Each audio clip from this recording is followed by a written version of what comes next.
Bonjour tout le monde, voici pour le fameux book haul du mois d'août.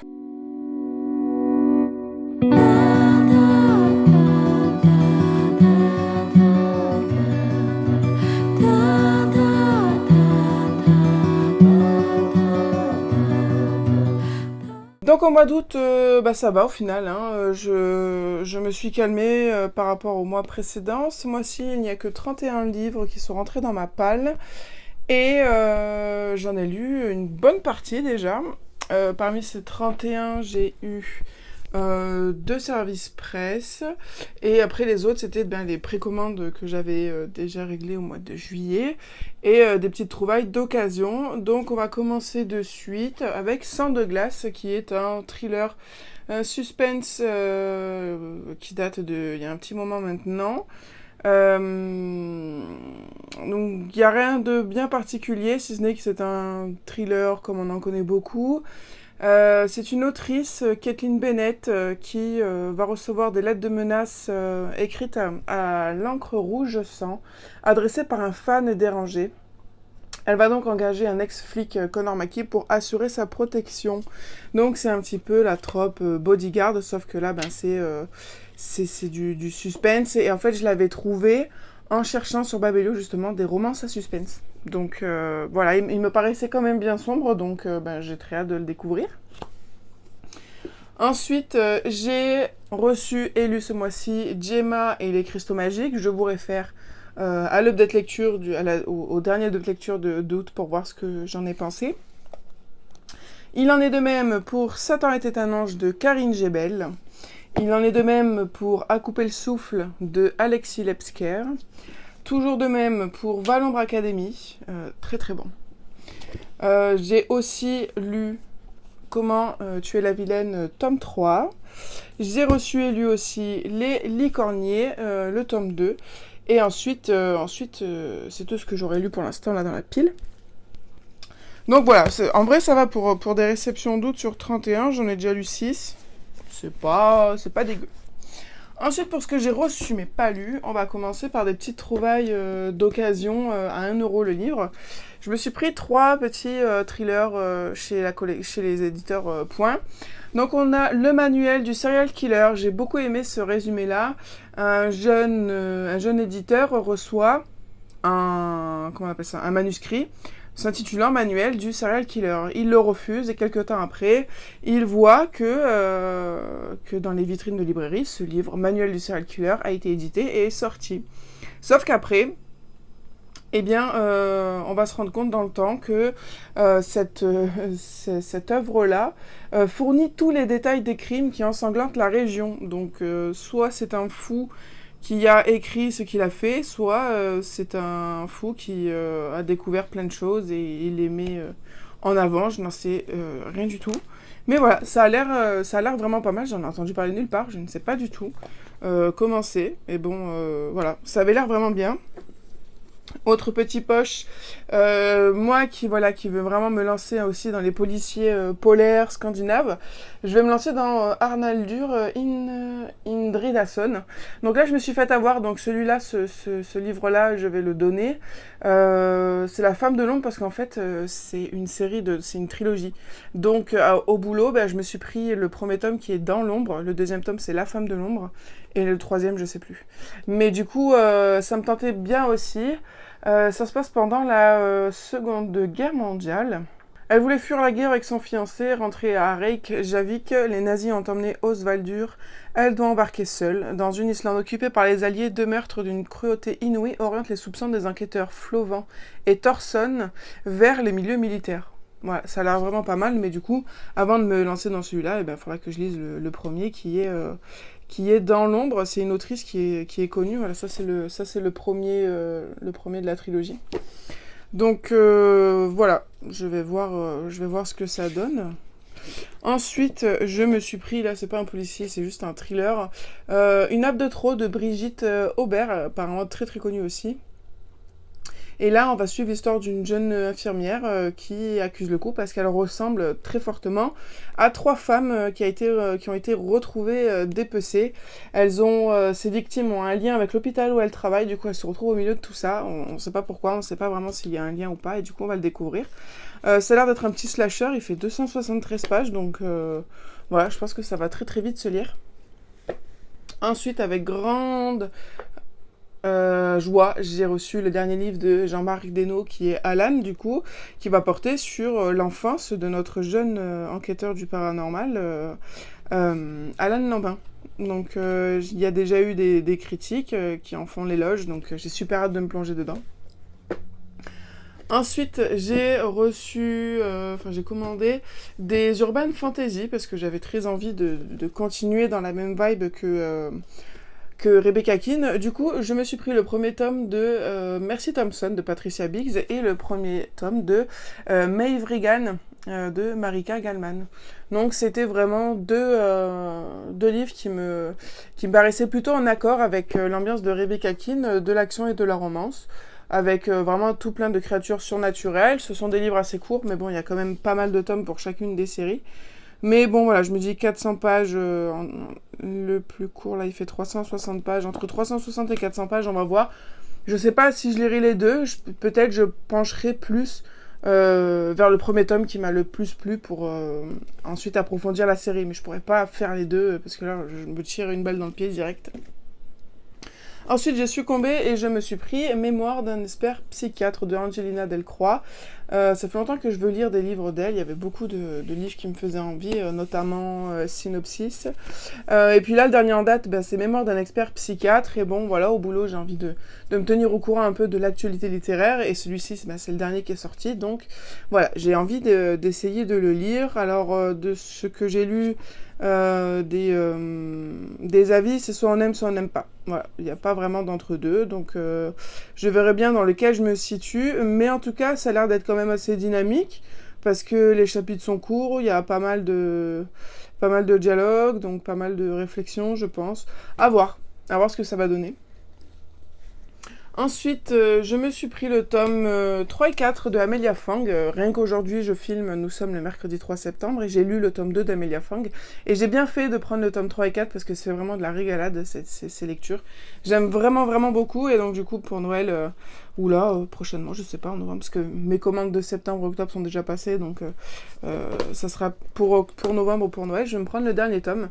C'est vraiment, vraiment une série jeunesse que j'aime énormément, dont je me lasse pas. Je prends vraiment plaisir parce que c'est vraiment une beauté pour les yeux, quoi. Vraiment, toutes ces illustrations, c'est vraiment un régal. J'adore toutes ces illustrations, toutes ces mises en page-là. C'est rafraîchissant, c'est léger, c'est génial. Ensuite, je me suis pris, je savais pas que ça existait, je l'ai trouvé en faisant des recherches, une intégrale de Gudule qui s'appelle Le Club des Petites Filles Mortes, qui regroupe, dans mes souvenirs, 8 histoires d'horreur de Gudule. Il y a 2 volumes, celui-ci est le premier, c'est 8, 1, 2, 3, 4, 5, 6, 7, 8, 9 histoires horrifiques, voilà. Gudule, je l'ai déjà lu avec tous ses autres romans un peu plus humoristiques, je savais pas du tout qu'il avait fait de l'horreur. Donc voilà, je vais me faire ces petites histoires-là. Je sais pas encore comment je vais séparer tout ça. Mais voilà, à voir. Ensuite, je me suis pris Hayden, le premier tome d'une trilogie. C'est du vampire, voilà, du vampire, de la romance, et il y a d'autres créatures surnaturelles.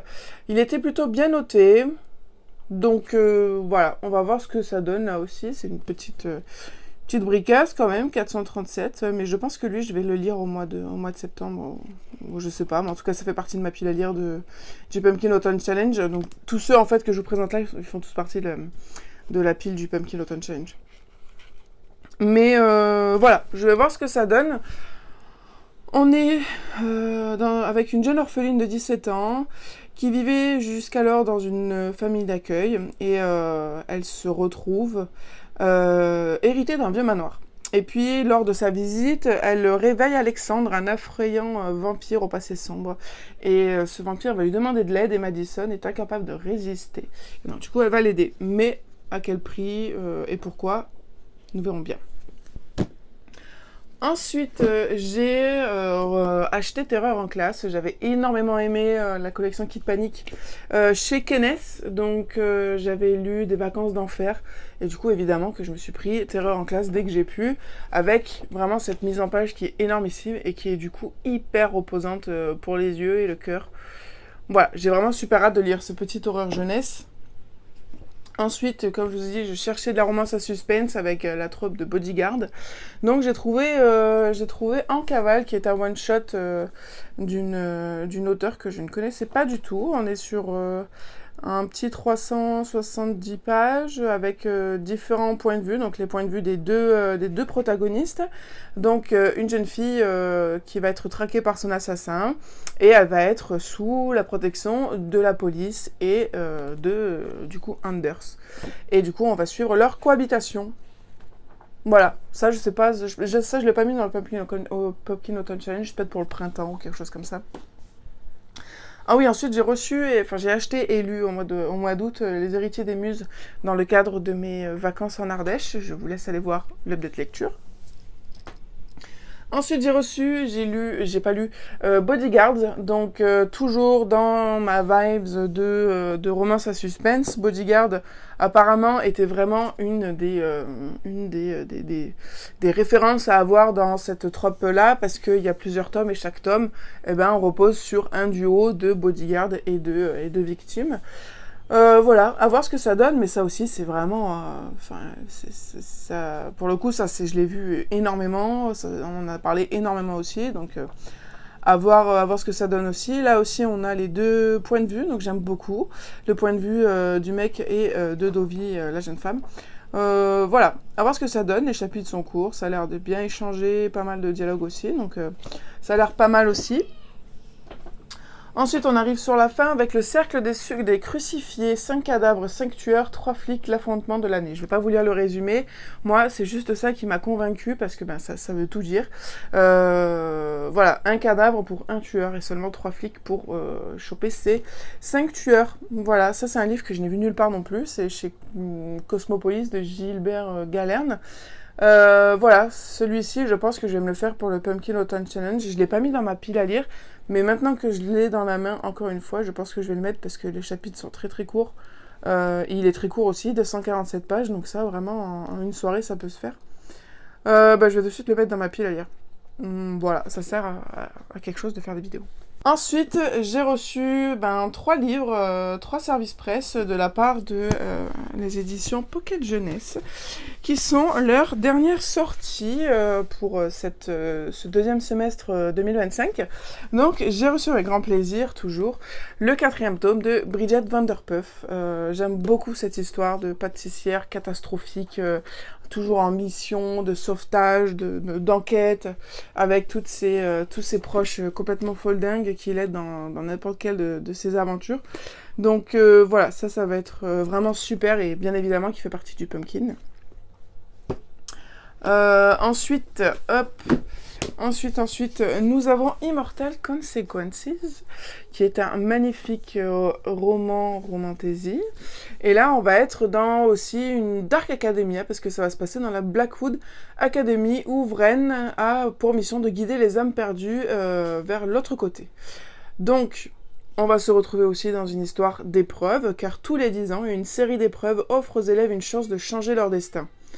Donc on va voir comment elle va se débrouiller pour pouvoir y participer et peut-être gagner. Celui-ci, je pense aussi le lire là dans la foulée parce qu'il me fait très très envie. Les chroniques sont assez élogieuses, donc j'ai super envie.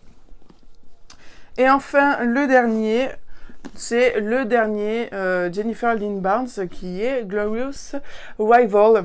Aimer est un jeu dangereux, donc qui est en fait The Grandest Game 2. Le premier étant celui-ci. Et donc là, nous avons la suite du fameux grand jeu qui a été organisé. Nous allons retourner sur notre île avec tous les personnages qui sont encore en lice dans le concours. Et voilà, on va voir qui va gagner. Je pense qu'on aura le fameux de l'histoire dans ce tome-là. Je crois, j'ai pas vu de suite qui devrait arriver de suite. Donc je pense que là, ça sera la fin. Donc voilà, celui-ci, je sais pas si je vais le mettre dans le Pumpkin Autumn Challenge ou si je me le garde pour le Cold Winter Challenge. On verra bien. En tout cas, voilà pour ce book haul qui est relativement rapide et relativement petit. Hein, je vous ai habitué à pire. Donc voilà, beaucoup de lectures qui me font super envie et qui, je pense, seront sublimes. De toute façon, vous serez au courant avec les fameux 2 updates lecture par mois. Voilà, écoutez, j'espère que cette vidéo vous aura plu. Je vous fais plein de gros bisous et je vous dis à très bientôt sur la chaîne pour une nouvelle vidéo.